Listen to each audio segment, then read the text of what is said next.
স্বরাষ্ট্র মন্ত্রণালয়কে আমার প্রতিপক্ষ বানাতে চেষ্টা করতেছেন। এটা টোটালটা একটা দুঃখজনক ঘটনা। আমার চাকরি বা আমার ফিউচারের জন্য আমি ক্ষতিগ্রস্ত হওয়ার সম্ভাবনা আছে আমার।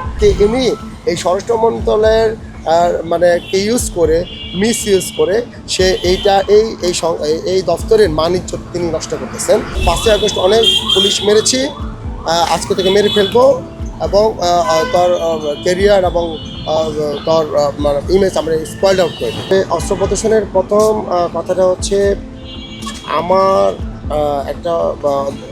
এখানে একটা কথা আছে আমাদের দ্বন্দ্ববিধির 99 ধারার অনুযায়ী নিজের জানমাল এবং সরকারি জানমাল এবং নিজের সম্পত্তি এবং সরকারি সম্পত্তি রক্ষার্থে সরকার আমাকে একটা বৈধ অস্ত্র দিয়েছে, সেই অস্ত্রটা আমি ইউজ করতে পারবো এবং এটা অপ্রদর্শিত না, আমার তো কোমরে থাকে অস্ত্রটা অল টাইম দেখা যায়। কারণ এইটা তো আমাকে সরকার তো দিয়েছে ইউজ করার জন্য। যদি আমার শরীরের উপর আঘাত আসে বা আমার জানমালের উপর আঘাত আসে, এই যে সরকারি সম্পত্তিগুলো আছে এগুলোর উপর আঘাত আসে, অবশ্যই সেগুলোর জন্য আমি লাইবেল এবং এটার জন্য আমি এইগুলো ইউজ করতে পারবো। বিভিন্ন জায়গা থেকে বিভিন্ন আমাদের সিনিয়র স্যারদের সাথে কথা বলে এটা যেন মামলা না হয় তার জন্য অনেক রিকোয়েস্ট করে এবং ওনার ফ্যামিলি, ওনার ছেলে মেয়ের জামাই সবাই হাতে পায়ে ধরে রিকোয়েস্ট করে যে প্লিজ মামলা দিয়ে না,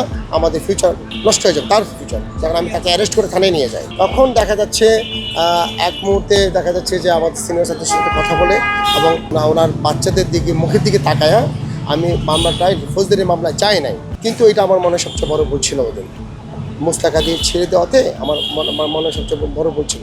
স্বরাষ্ট্র মন্ত্রণালয়ে উনি জব করেন, আমি কিন্তু স্বরাষ্ট্র মন্ত্রণালয়ের অধীন।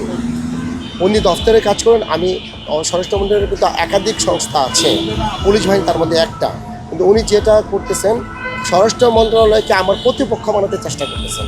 এটা টোটালটা একটা দুঃখজনক ঘটনা। কারণ আমি যে মন্ত্রণালয়ের আন্ডারে কাজ করি সেই মন্ত্রণালয়কে আমাকে অবশ্যই সম্মান করে করবো। আমার অধিদপ্তর বা আমার দপ্তর, আমি কেন ওইটাকে অসম্মান করবো? কিন্তু এমনি এই স্বরাষ্ট্র মন্ত্রণালয়ের কে ইউজ করে মিস ইউজ করে সে এই দপ্তরের মানিজ্য তিনি নষ্ট করতেছেন।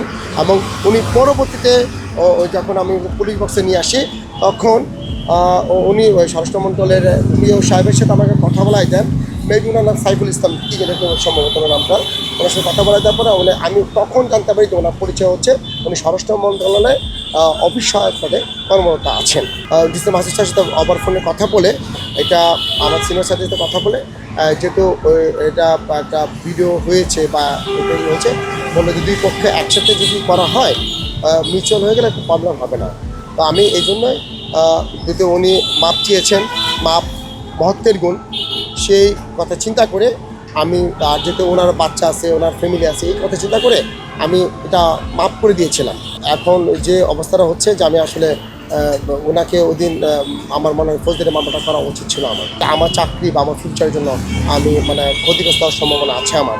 ইন ফিউচারে উনি কোন দিক দিয়ে প্রত্যক্ষ বা পরোক্ষভাবে কোনোভাবে আমার ক্ষতি করে ফেলে নাকি এটা নিয়ে আমি সন্দেহ আনবো।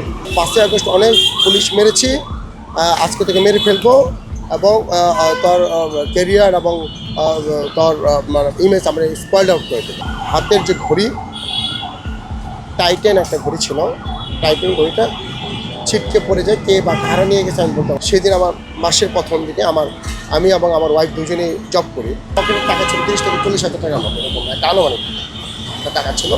মাসের শুরুতে যেহেতু আমার বিভিন্ন কস্টিংয়ের টাকা ছিল, তো মানিব্যাগে থাকার কারণে মানিব্যাগটা কে বা কারে নিয়ে গেছে, আমার পকেট থেকে হয় পড়ে গেছে বা কে নিয়ে গেছে। তখন পাবলিক যদি আজকে বিপদে পড়তো, আল্লাহ না করে কোনো একটা কেউ তাকে আঘাত করতে আসতো বা তাকে মারতে আসতো বা ছিনতাইকারী কবলে পড়তো বা ডাকাতি পাল্লায় পড়তো, তখন কি আমি অস্ত্রটা ইউজ করতাম না? অবশ্যই ইউজ করতাম। যদি আমার আওতার ভিতরে যদি কোনো একটা অন্য কেউ যদি পড়তো তাহলে আমি সেম কাজটাই করতাম। তাদের হেল্প করার জন্য আমাকে অস্ত্র ইউজ করলে আমি ইউজ করতে বাধ্য হতাম।